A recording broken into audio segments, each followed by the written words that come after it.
In the beginning, there was nothing.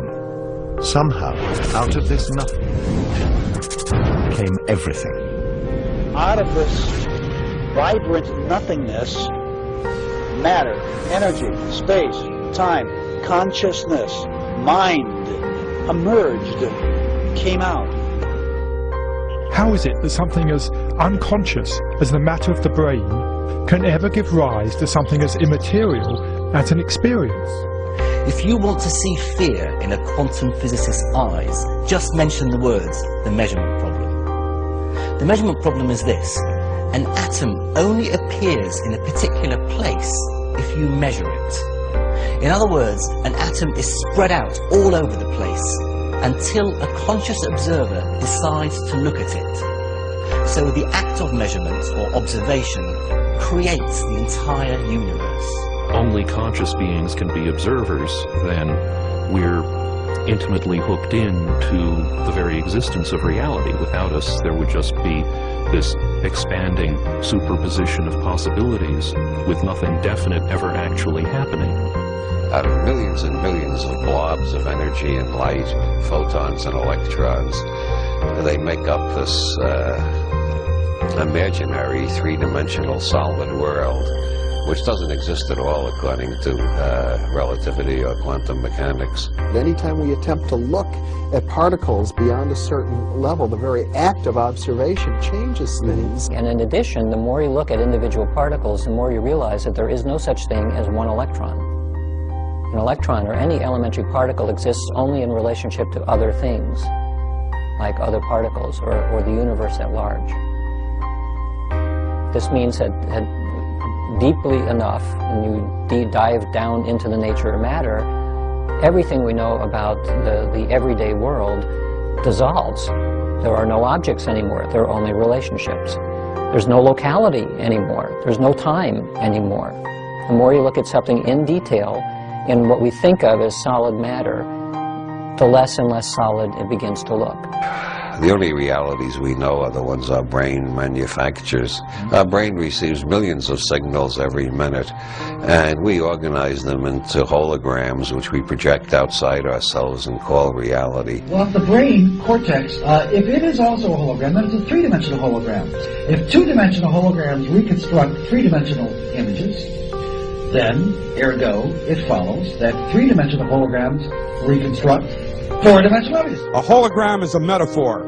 It is how you take n dimensions of information and you bring them down into n-1 dimensions. It's a way of relating the paradoxes that we find in how to make a leap from this concept to that concept.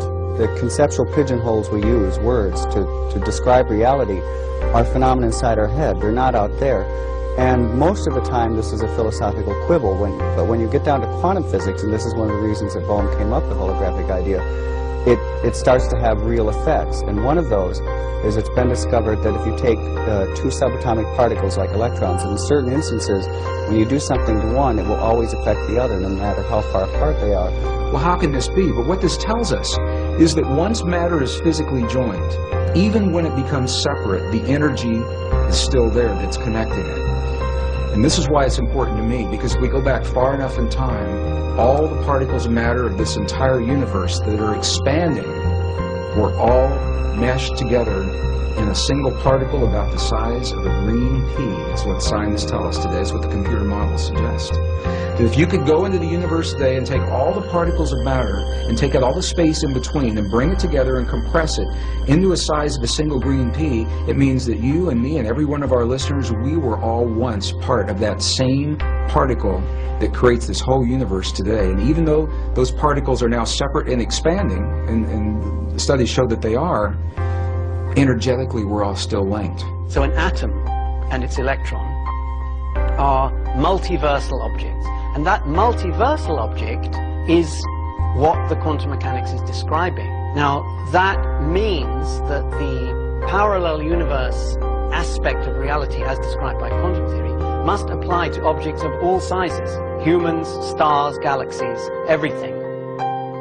And that's why we call it the parallel universe theory rather than just parallel electrons theory. Because we ourselves are made of atoms after all. We are, and that's right. And the same theory that says that the atoms exist in more than one place in different universes says that we humans also exist in more than one place and in more than one state of mind and so forth in different universes. And so what that means, talking about words, is that there is no separation between electrons. Furthermore, there's no separation between people. Everything is interconnected, and the biggest secret of all, to me, is the extent to which individuality is an illusion. Illusion comes from how our minds perceive. My illusion comes from my mind. Your illusion comes from your mind. Do not need to search We do not need to search anywhere else for the source of illusion. Wherever we search externally, we cannot find the source of illusion because your illusions come from within your mind. The big thing we're talking about here is a new way of thinking about this thing we call the person, the self, the beingness, the I. And as we begin to modify what we mean by that, we could begin to see and touch upon this infinite realm that I'm speaking about. Infinities are part of the boundary of your existence. That is, viewed from this perspective, everything can be divided to infinity. If you've ever wondered why nuclear power is 1,000,000 times more powerful than chemical energy, it's because chemical energy results from the manipulation of atoms in a molecule. Nuclear energy results from the manipulation of nucleons in a nucleus. The super-unified scale, 1,000 million times smaller, is virtually infinite in its dynamism. If you're seeking the infinite, what instruments do you have to seek the infinite? Only sense organs, isn't it? So through your sense organs, if you're seeking the infinite, it is like wanting to go to moon with a bullock cart. Isn't it so? That is the plight of humanity right now. With a limited perception, they're trying to grasp that which is beyond. So we try to perceive at the ultimate level of reality, and we search for any kind of method. For example, new technology, atomic power, etc. But search as we might, we cannot perceive the ultimate level of reality using these mechanisms. The ultimate level of reality is fundamentally empty. We cannot find and not observable using these scientific methods. Science is involved in a perceptual enterprise, not primarily in gaining knowledge, though knowledge appears, but knowledge is a byproduct. And by understanding the thing, you can coherently, then our contact with it, as long as it is coherent, it shows that our understanding is correct. You see, we must distinguish between correct appearances and incorrect appearances or illusory. Your appearance now is what we call residual self-image. It is the mental projection of your digital self.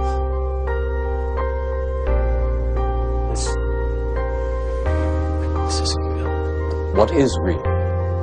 How do you define real? If you're talking about what you can feel, what you can smell, what you can taste and see, then real is simply electrical signals interpreted by your brain. Our brains take information in and sometimes give it form. It's not that the picture is out there, it's that we're getting data that we're turning into a picture according to our own belief systems and our own unconscious belief systems as well. We know what is going on is that light comes in through the eyes, hits the back of the retina, triggers electrochemical impulses which travel down nerve fibers to the back of the brain, where the brain very cleverly, in about 1/10 of a second, puts it all together and says, this is what it looks like out there. Well, you're creating your own reality tunnel. That doesn't mean you're creating reality.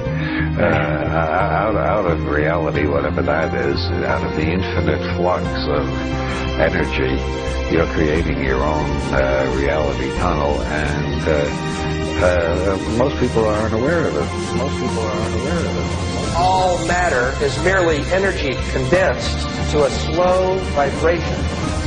That we are all one consciousness experiencing itself subjectively. There is no such thing as death. Life is only a dream. and we are the imagination of ourselves.